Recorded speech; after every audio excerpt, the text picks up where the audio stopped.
നന്ദിനി അച്ചു റെഡിയായിരുന്നു, അവരെത്താറായിന്നാ പറഞ്ഞത്. അവളിവിടെ എവിടെ പിള്ളേരോട് കളിച്ച് നടക്കുന്നുണ്ടായിരുന്നു. അവിടെ ഇരുന്നോ? കളിക്കാനോ ഈ നേരം? ആ അതെ, കളിച്ചോണ്ടിരിക്ക. നിങ്ങളുടെ മോളല്ലേ, പശു പിടിച്ചിരിക്കും. ഞാൻ പോയിട്ട് ബാക്കി പണി നോക്കട്ടെ കേട്ടോ. അച്ഛാ, അവളേക്ക് മുടക്കാനുള്ള പ്ലാനാ തോന്നുന്നത്. അത്രേ അവള് ചോദിച്ചിട്ട് നമ്മൾ ആരും സമ്മതിച്ചില്ല പോകാനായിട്ട്. അതിന്റെ ദേശത്തൊക്കെ എന്തായിരിക്കും മിക്കവാറും അവൾ എന്തെങ്കിലും ഒപ്പിക്കും. അങ്ങനെ വെക്കാം, എങ്ങനെ ശരിയാക്കാം? ശരിയാക്കി നേരം. കുട്ടൂസേ, എന്താ അച്ഛാ?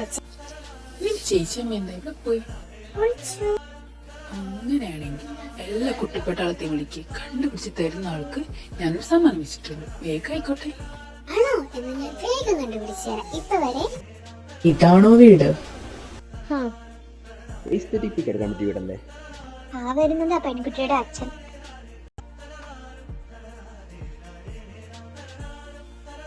ആ എത്തിയോ? അവിടെ പുറത്തന്നെ നിൽക്കാണ്ട് അകത്തോട്ട് വാ. നന്ദിനി, അവരെത്തിട്ടോ? എത്തിയോ? ആ എല്ലാരും അകത്തോട്ട് വാ.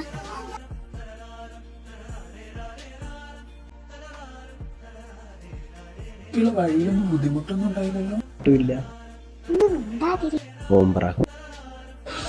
ഇതാണ് എന്റെ ഭാര്യ നന്ദിനി. അത് രണ്ടെന്റെ മരുമക്കളാണ്. മക്കളില്ല, അവര് പുറത്താണ്. എല്ലാ തീരുമാനമായി അവര് വരും. ഞാൻ അവളെ വിളിക്കാം. മക്കളെ വാ. അമ്മ ഇത് എന്ത് ചെയ്യാനാ? കുരിപ്പിന് ഇതുവരെ കിട്ടിയിട്ട് പോലുമില്ല. പിന്നെ എവിടെ നിർത്ത് കാണിച്ചു നോക്കാന്? ആര് പറഞ്ഞു? ഞങ്ങള് കണ്ടുപിടിച്ചു. നീ ചേച്ചിയമ്മ റൂമിൽ ഇപ്പൊ റെഡി ആയിക്കൊണ്ടിരിക്കുക.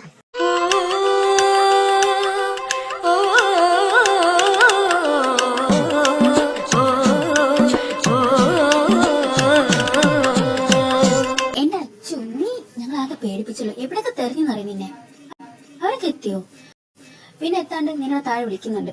ഇനി സാരിയുടെ നടക്കുന്നൊക്കെ ബുദ്ധിമുട്ടൊന്നുമില്ലല്ലോ അല്ലേ? ഏട്ടത്തി പോയി എല്ലാം ഞാൻ വല്ലതും വിളിച്ച് പറഞ്ഞേനെ.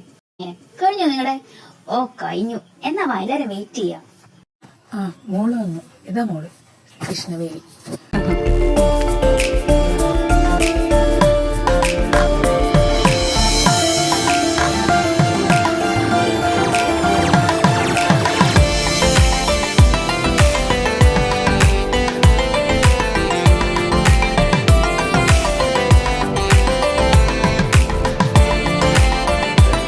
സംസാരിക്കണം. അതൊക്കെ വേണോ? പിന്നെ അതൊക്കെ വേണം. ഞാൻ ചോദിക്കാം. അയ്യടി, അവന്റെ ഏട്ടനായ ഞാൻ ചോദിക്കുമ്പോൾ നീ ചോദിക്കാനാ? ഞാൻ ചോദിക്കും. അങ്കിൾ സംസാരിക്കണായിരിക്കും അല്ലേ? അല്ലേ അച്ചു? അങ്ങോട്ട് ചെല്ലേ. പോകുന്നോണ്ട് കുഴപ്പമുണ്ടോ? എന്തിന്? ഇവിടെ പുറത്ത് എവിടെയെങ്കിലും പോയാ പോരെ? അതിനെന്താ, അതൊന്നും കുഴപ്പമില്ല. മോളില്ല റൂം. ചെല്ലേ.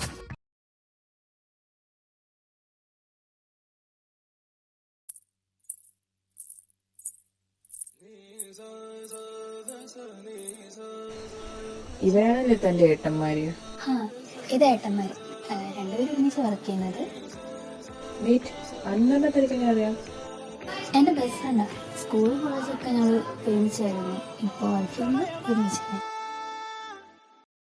വേറെന്തെങ്കിലും ചോദിക്കാം? ഇല്ല, ഞാൻ ഇറങ്ങുക. ബൈ.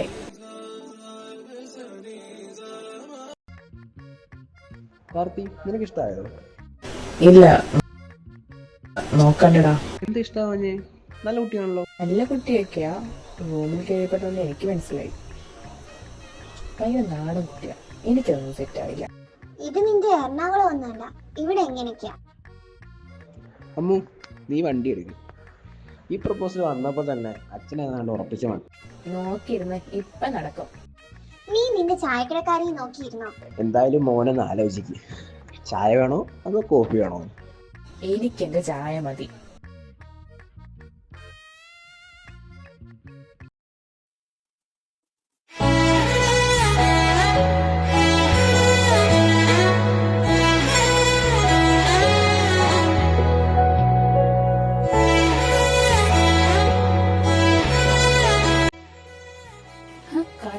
പെണ്ണുങ്ങളൊക്കെ ഇനി നാട്ടിൽ നിന്ന് എപ്പോ എത്തി? ഞാനായിട്ടെത്തി. ആളെത്തിയോ? ആളൊക്കെ എത്തി. അത് നാട്ടിലെ പരിപാടി എത്തി പോയത്. വേറെ കാര്യം ചോദിക്കട്ടെ, നിനക്ക് കൃഷ്ണവേണി അറിയാവോ?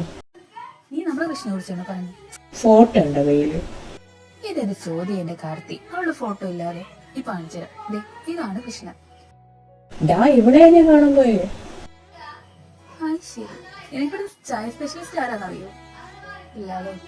ഈ ലെറ്റർ ഇങ്ങോട്ടത്തെ ചായ ഇപ്പൊ വരും. സ്പെഷ്യലിസ്റ്റ് തന്നെ നേരിട്ട് കൊണ്ടുവരും. എന്തായാലും അവള് കുറെ കാലമായിട്ട് പറയുന്നു ഇത്ര അധികം ലെറ്റർ കൊടുത്ത ഫാൻ ബോയ് ഒന്ന് കാണണമെന്ന്. വീട്ടിൽ അവള് തന്നെ കൊണ്ടുവന്ന് തരും. ആ അച്ചു, ദാ നിന്റെ ഫാൻ ബോയ് എത്തിയിട്ടുണ്ട്. നല്ല കടുപ്പത്തിൽ മധുരം കൂട്ടി ഏലക്കായ ഇട്ട് ഒരു നല്ല അടിപൊളി ചായ എടുത്തോ, എന്നിട്ട് അങ്ങ് കൊണ്ടുപോയി കൊടുക്ക്. അതെന്ത് പറ്റി? ഇന്ന് ഞാൻ കൊണ്ടുപോയി നീളെ സാധാരണ കൊണ്ടു കൊടുക്കല്. ഇവനിന്ന് നീ കൊടുത്താ മതി.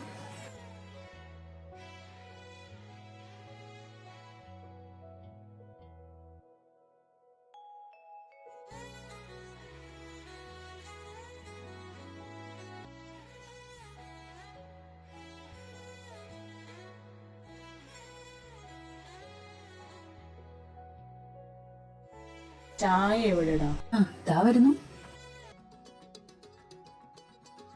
കൃഷ്ണ,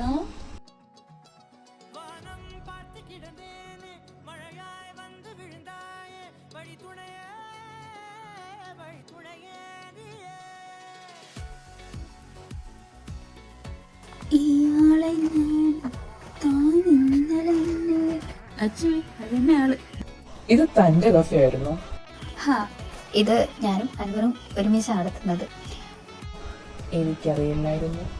എനിക്കും അറിയില്ലായിരുന്നു താനാണ് എന്റെ ഫാൻ ബോയിന്നും പിന്നെ ലെറ്റർ തരുന്നൊന്നും എനിക്കും അറിയില്ലായിരുന്നല്ലോ. തന്റെ ചായ അടിപൊളിയാ. പണ്ട് അമ്മ ഉണ്ടാക്കി തരുന്ന പോലെ തന്നെ. Thank you.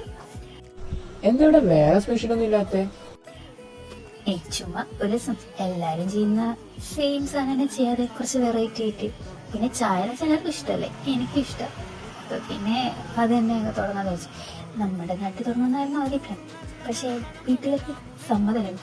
അപ്പൊ ഇല്ലാത്തൊരു ജോലിയുടെ പേരും പറഞ്ഞത് ഇവിടെ വന്ന് അങ്ങൊരു ചായക്കട തുടങ്ങി. അതെന്നെ ക്ലിക്കായി.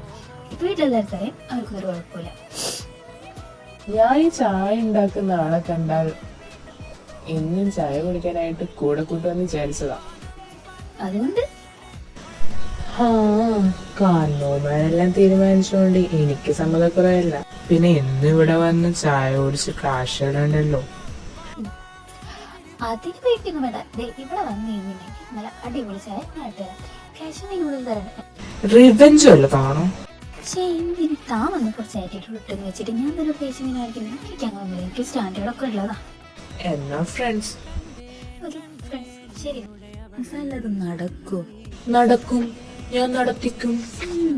നടന്നിട്ട് നടന്നു പറയാം കേട്ടാ.